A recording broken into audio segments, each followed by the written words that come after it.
J'ai l'impression d'avoir toujours entendu dire qu'il existait des archives de la famille, rassemblées quelque part dans une boîte ou dans un classeur, sans jamais les voir.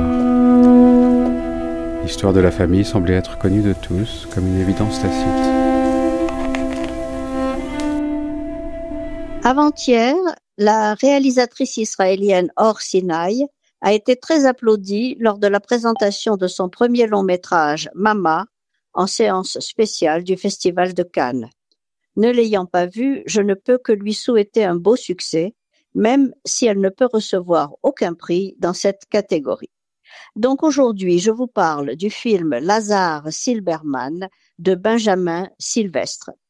Les premières images d'une campagne paisible où un père suit ses enfants sur un chemin escarpé nous séduisent d'emblée par leur beauté symbolique, puis nous découvrons que ce film est une lettre au père dotée de particularités qui la rendent extrêmement touchante. D'abord la maladie. Benjamin, adolescent, a vu son père sombrer dans le silence de la maladie d'Alzheimer, n'a presque pas pu communiquer avec lui et se plonge donc dans ses archives pour apprendre à le connaître plus de 25 ans après sa disparition.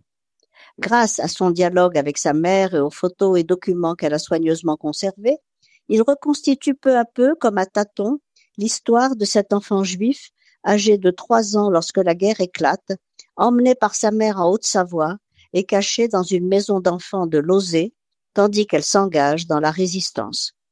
Une histoire toujours tenue à distance par pudeur, par volonté d'oublier aussi.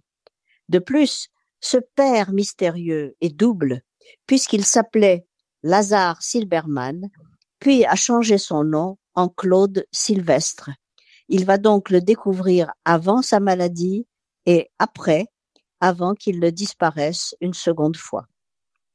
Les enfants de la guerre ont respecté le silence de leurs parents et préservé l'insouciance de leurs enfants. La troisième génération, elle, veut savoir.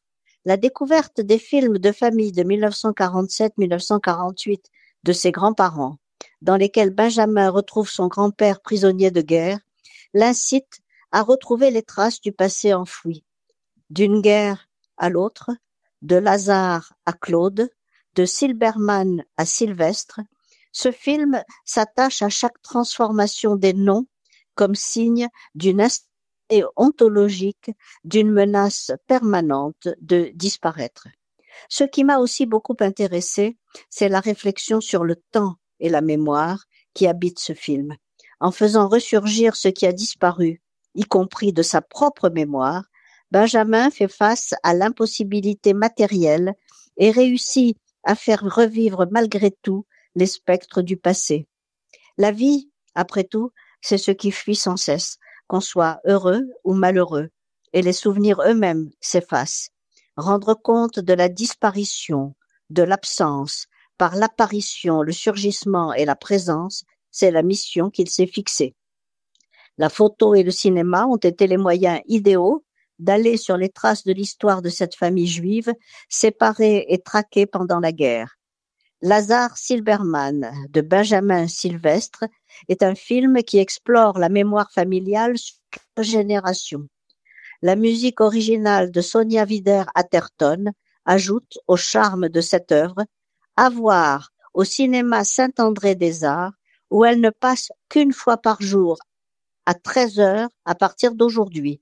Ne la manquez pas.